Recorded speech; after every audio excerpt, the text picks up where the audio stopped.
Hello everyone and welcome to Victoria's Cantina. Today we're having a look at the Hasbro Star Wars 2013, the Black Series, number 11, Luminara Unduli. Here's a look at the packaging.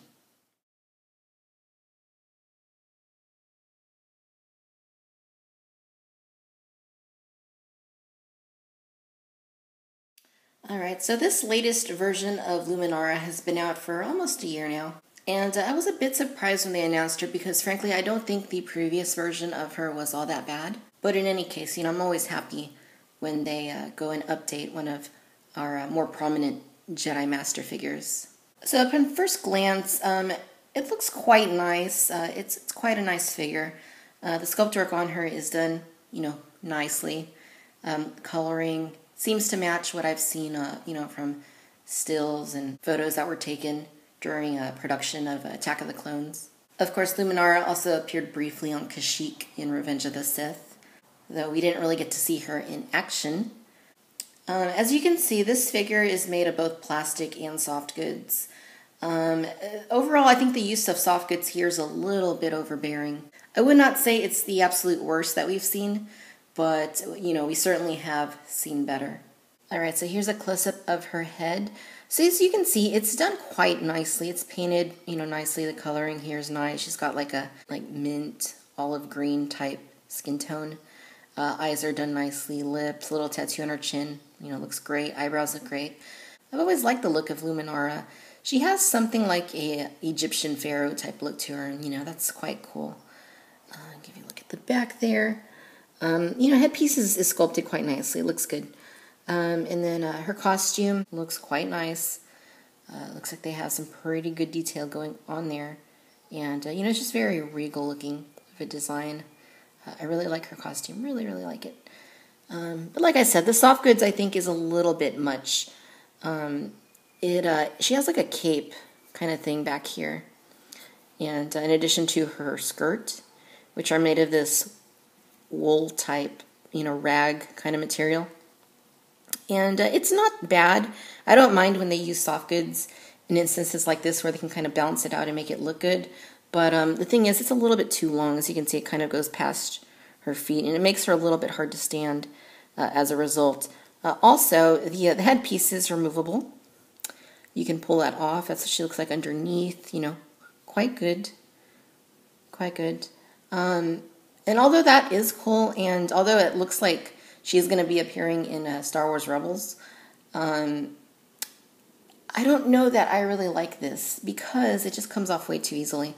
There is a little bit of a hoodie under here. So you can kind of do her like that, I guess, if you wanted to. It doesn't look quite right. But, it just doesn't, the headpiece just doesn't stay on very well. You definitely can't move it because if you do, it kind of like pushes up. So, that could have been more snug, or, hey, why not just include an alternate head? That probably would have been ideal. But nevertheless, it still looks pretty good if you leave the headpiece on there and just don't turn it. In the way of articulation, Luminara has a ball hinge here at the head with a nice range of movement, though, of course, if you have the headpiece on her, it's not really necessary. She has hinges there at the shoulders. She has hinges here at the elbows, which are a little bit obscured, given the way that the sleeve is sculpted there. She has rotations at the wrists, rotation at the waist, swivels at the hips, hinges here at the knees, and then hinges at the ankles. In the way of weapons, Luminara comes with a green-bladed lightsaber, and this is actually the Kit Fisto lightsaber hilt. Luminara has actually never come with her correct lightsaber, which should basically be the Plo Koon hilt. They've never gotten it right with any of her figures in the past, and it's about time they get it right. But in any case, it looks good. The shade of green on here, it's kind of like a medium green. It looks good. All right, and here's a comparison of our new Black Series Luminara with the Luminara that came in one of the Target exclusive Order 66 sets. I've always thought that was a pretty decent figure. It was actually based off the Revenge of the Sith Luminara, just a repaint. I think before the Black Series one, that was definitely the best Luminara you could get. But clearly the Black Series one looks more authentic to the film. Definitely looks more realistic and more updated. However, I do still like this older Luminara. I just think that as a figure, she works quite well, even though she doesn't have, the bells and whistles of the Black Series version. She still looks pretty good. I think she still holds up decently over all these years. And her headpiece doesn't come off, which is also a plus. All right, ladies and gentlemen, and so there you have it. This is the Hasbro Star Wars 2013, the Black Series number 11 Luminara Unduli. Overall, she's a pretty good figure. I think the lightness and the sculpt work on her, is really nice. The use of soft goods on her, it looks good, but it does hinder the functionality of the figure somewhat, given its difficulty in getting her to stand.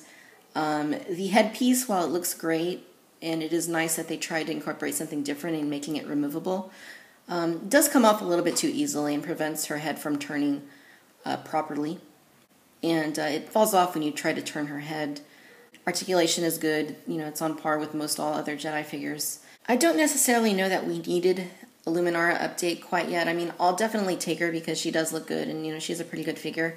But, I think I would have preferred if they would have gone back and updated maybe like Stacey Tin or Ki-Adi-Mundi. One of those Jedi that just hasn't been done in a while and hasn't been given its proper due, in my opinion.